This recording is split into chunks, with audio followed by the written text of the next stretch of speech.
We're going to be looking at celebrating faith over 4 Sunday evenings through the year. You'll see on the back of your order of service tonight that we're looking at personal trust. We're talking about purpose. We're talking about hope. And then we're talking about faith. They all seem essentials, and we're going to celebrate them. In other words, we're going to acknowledge them, and we're going to let our hearts and our lives just issue forth in gratitude to God for those gifts that he gives to us. So on these 4 Sunday evenings, I firstly want to talk about personal trust. We seem to be living through some days when trust is under question. Just think of what we've gone through in the past few weeks. We see it in personal relationships, how difficult it is. And I was only listening to somebody earlier today. I won't say who it was, but they told me that their partner walked out on them. That they came home from somewhere and found the wardrobe was empty. Months ago, and they've not seen that person since. And you realize trust is under question in so many ways. We see it in public life. We've lived through some very difficult days, haven't we? And you don't need the speaker to tell you that. We have. And we can name it, yes, but deep down in the heart, a lot of people have had their confidence shaken. We've seen it in royal commissions. You don't know now whether you can trust your bank. You don't know anymore whether you can trust people looking after your children. You don't know anymore whether when you put a member of your family with their collusion and agreement into an institution of care, that they're going to be looked after. All these things, they chip away and they bite into our understanding of trust. I turn to a short passage that was read to us earlier by Rahini from Mark chapter 4. It shows Jesus demonstrating his power over nature. But more than that, it challenges the disciples to trust him. And that's important.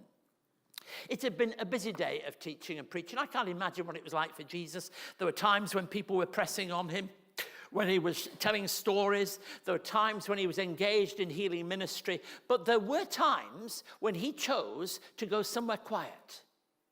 So at his instigation, they go to the other side of the Lake of Galilee. It's the quieter side. And it's still the quieter side if you go there today. It's the other side where the Golan Heights are. It's the other side where there is so much quiet compared to the rush and the noise. There's no long preparation. When somebody says, let's go somewhere, isn't it exciting when that happens? You know, you're somewhere and they say, let's go for coffee. All right, you don't like coffee. Shall we call it tea, Coke, oranges, whatever? You didn't plan it. Your day's been completely turned around and changed. Suddenly you do something you didn't expect. You didn't plan for it. You've always got one in the group who said, I've not brought any money with me, actually. You know, there's always somebody like that, isn't there? When you go off on a trip like that. Who's the one that... No, we won't ask that question. And it's unprepared for. This was not planned. And so they went across the water. They were well acquainted with Galilee. This is the place that they used to fish. This was the place of their business. This was a place that they were so familiar with. Remember, it's at evening. And you may say, what a time to go. This is when they fished. They didn't fish in the day. It was at night that they fished. And they went out on that lake. You see, sometimes in life, things happen without warning. It might interest you to know that the bath was only invented in 1850. Here's another important fact, that the telephone was only invented in 1875. One humorist quit. Just thinks you could have been sat in the bath for 25 years without the phone ringing. And isn't it the time the phone rings? Isn't it the time when you least expect it to happen and it interrupts your life? We've heard a story tonight of other kinds of interruptions that happen in our lives that we don't plan for. But when they happen, they call for trust in our lives. Jesus was in the stern of the boat and asleep. And there's a level of detail that only Mark's gospel gives you. It tells us that he was asleep on a cushion. Now, there's a number of ways you can understand that. Mark did give you sometimes details like that. For example, when there was the great feeding of the crowd, he said the grass was green. Of course it was green. It's only Mark who told you that. Why? Because it tells you something about the season of the year. But he's asleep in the stern of the boat with his head on a cushion. Now, what does that tell you? This is where a special guest would sit. When somebody got onto a boat, they had a place where somebody special sat, and it had the cushion at the back. And that's where he sat. The helmsman would be just forward of there, so he could look at where they were going and guide the ship, the boat. We call it a boat because it'd be bigger than your average little boat, but a boat out on the water. He stood a short distance ahead. Even people of faith can struggle with trust. The storm came, and many, many preachers and teachers have told you all about the fact that this really isn't a sea, it's an inland lake, and very often there are storms. Well, one of the facts that not everybody knows, though many would, is that Galilee is 200 meters below sea level. Not too far is En-Gedi, one of the lowest places on the earth, but it's 200 meters below sea level. And on either side are I'll call them mountains because they're a bit bigger than hills. So you have really a very picturesque scene. And Galilee was fed by springs from under the water. And sometimes the water whipped into a frenzy and made it difficult. Remember, these are fishermen that are afraid. These are not people who've taken a trip out on the boat and paid their $5 and found the weather's turned bad. These are people who are used to being on the water. And it went bad and wrong. And they found themselves in a place. So bad was the storm that Mark describes it as the water breaking over into the boat. Even though it'd be familiar to them, it was an unprepared for intrusion.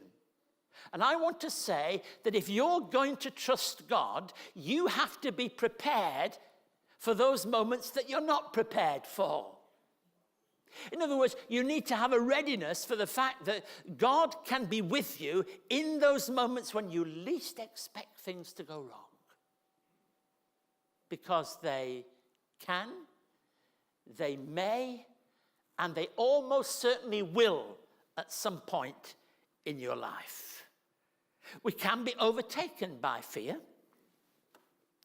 Fear is one of those powerful words that if you have a group of people together and you say, what does fear mean? Almost anybody and everybody will have some kind of identity with that concept of fear. Of something that disturbs us. Something that means we lose our sense of stability and calmness. I wonder why they're particularly panicked.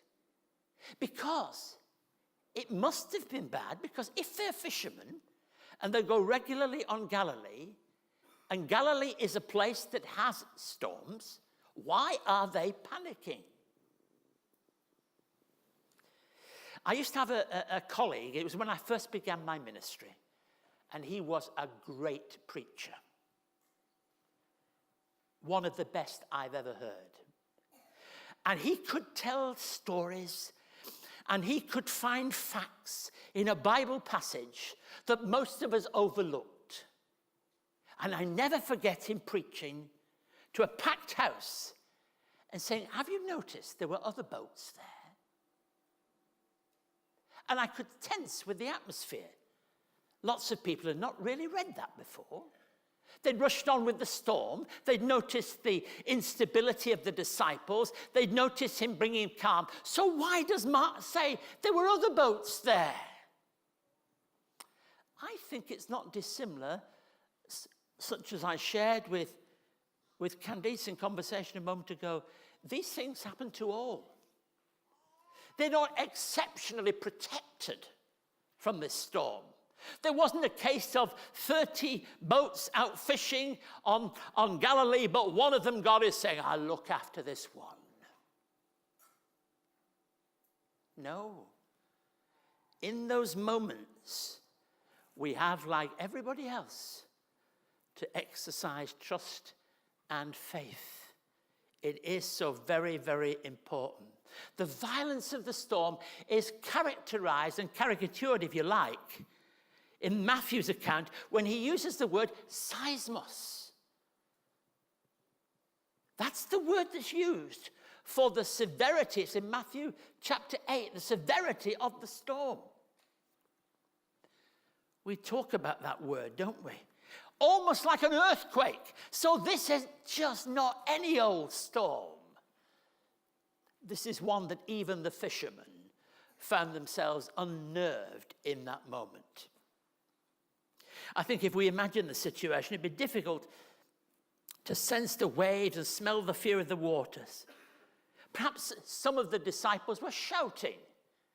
People sometimes do that, don't they, when they're afraid. If you've ever been to a fairground, and I used to love going to fairgrounds. I used to love going on the thing they all said was the most frightening ride of all. There's always somebody who shouts, don't they, in that moment. That's the way they react. Perhaps some of the disciples, I'd be surprised if there were not some that were shouting.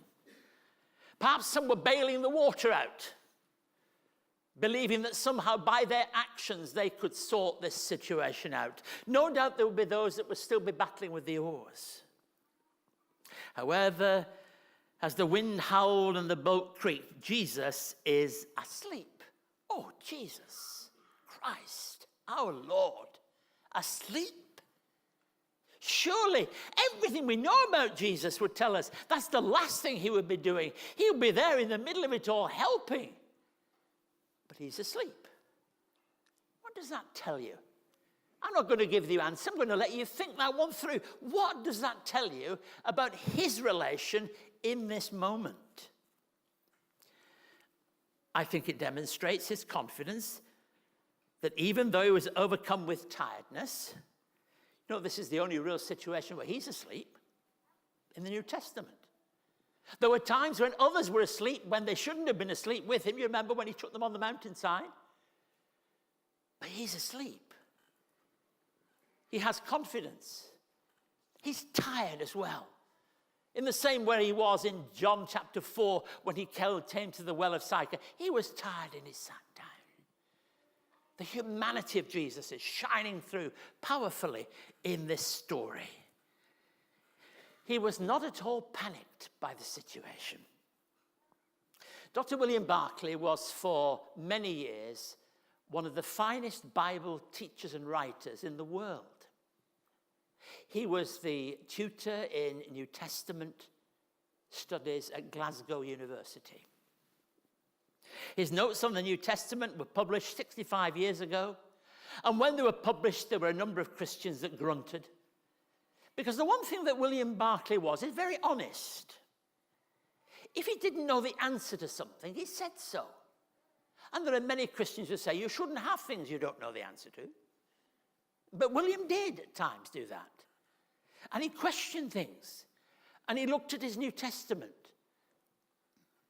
But what a lot of people don't know about this man was that he lost his daughter just a few days, his only daughter, a few days before she was to be married. She was drowned at sea. A lot of people don't know that about this man, and he never bragged about these kind of things because they were the deep, painful stories of his life.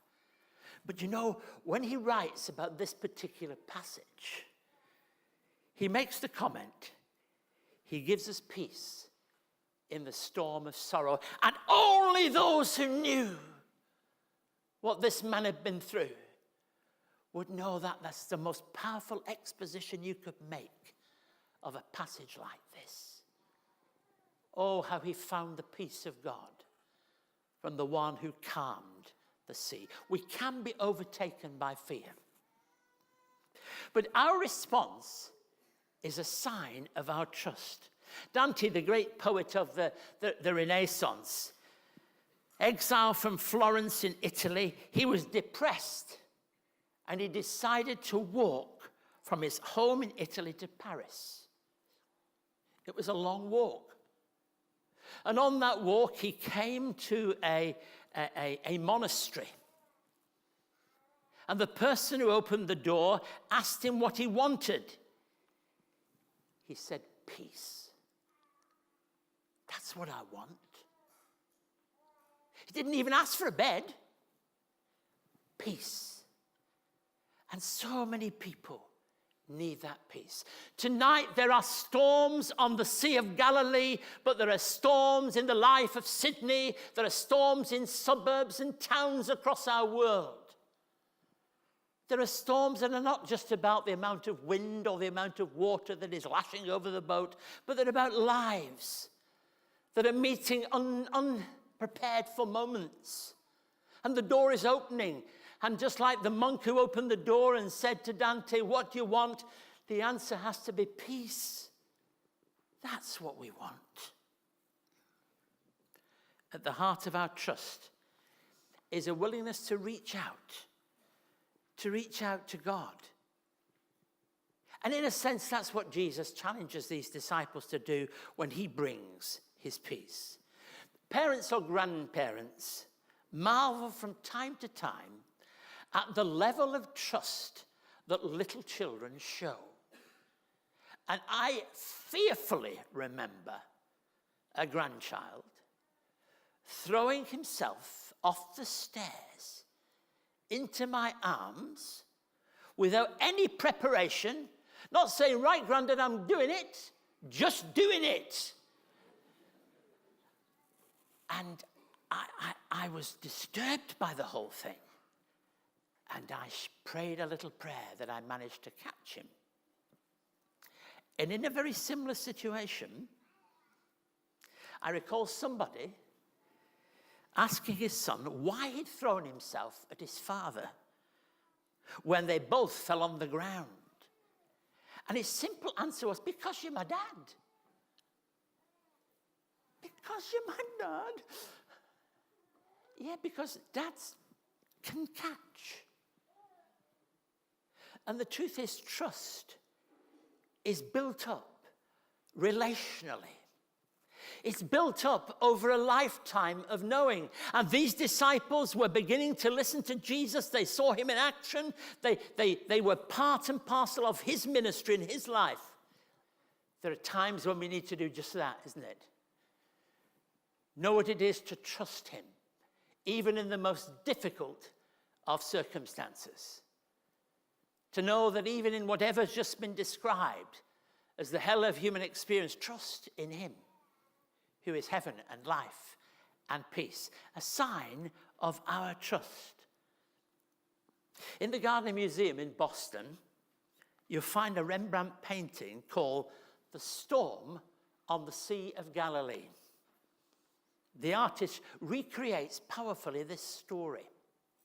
And it's a very interesting story because on the boat, there are 14 people. There are 12 disciples, there is Jesus, and perceptibly, there is Rembrandt. For he knows that whatever these disciples are going through, they too can know. We can know that he is there in the midst of the storm. Trusting in God is not easy. I'm glad that answer was, it's not easy. It's not just in a moment. Of course, there comes that moment. Many of you here tonight will be able to say, I remember the time I gave my heart to Christ. Some of you will have heard the hymn, I am trusting thee, Lord Jesus, trusting only thee. You remember that moment when you knew what it was to put your confidence into God's hands. But it isn't just for a moment. You have to do it again and again and again as you live life. The times when you'll be disappointed when things don't work out as you wanted them to. The times when even those closest to you will let you down. The times when the storms will arise when you least expect them. And the times, this is hard to say, but it's true, when you think God's asleep at the back of the boat. And I need you now. But it feels that way. Trusting in God is not easy. The Ladies' Home Journal, that's a great magazine, isn't it? Published in North America in September 1981, they asked the question, in whom do you trust? The responses were varied. The person who got the highest votes was the celebrated interviewer and American television journalist Walter Cronkite. 40% of people thought he was the most trusted person of all. That's an interesting story in itself, isn't it? Pope John Paul received 26% of the vote. Billy Graham got 6. And God got 3. It's an interesting take because I think it tells us that our trust is often seen through the prism of other relationships and things that are going on around us. And we understand trust when we see it spelled out in somebody and by somebody, which is why the children throw themselves at you, because they believe that you love them. It may be down to the fact that human relationships have given a poor picture of trust, that people find it hard to trust in God. I will guarantee that this week will have shaken many people in Australia about their trust in God. Because we see trust in relation to people, and sometimes trust gets damaged. We also live in a world where the media finds it easy meat to attack the church. And many people struggle with all of that. Finding confidence. Jesus addresses the wind and the waves and brought about calm. Don't you find that's the most wonderful moment of all in the story? Where Jesus, as it says in the old song, he's the master of the waves that roll. John Newton put it so well, with Christ in the vessel, you can smile at the storm. Wow. But that's what we can do. Where are the storms for us? They can be, like Barkley, storms of sorrow. They can be storms of problems. Storms when doubt and uncertainty fill our days. Faith and trust are similar. So we shall begin this series with trust, and we shall end it with faith. Both brother and sister of the same truth. One thing that we can say about Jesus, in any given situation in which we find ourselves, is this: he does care about us. That's another word that's deeply, deeply troubling for many people. That Jesus Christ cares for you. And that though you may find at times he feels like he's asleep, he can awaken and bring calmness to the storms of life. The 17th century was not a good time for religion in England. It was a century before the Wesleyan revival. Destruction and apathy was everywhere, both about faith and church. There's a plaque in a church which honors a man who was involved in promoting faith at a time when it was difficult. And on that plaque it says this: he stood for the best of things in the worst of times. We often have to do this. So you listen to the speaker talk about trust tonight. You have to be that sign of trust tomorrow morning. You have to be the person with me building and rebuilding a community that has had its trust destroyed time and time again. So we, like those who've gone before us, put our hands tonight in the hands of Jesus Christ. And we say, Lord, make us to be channels of peace and trust in our broken world.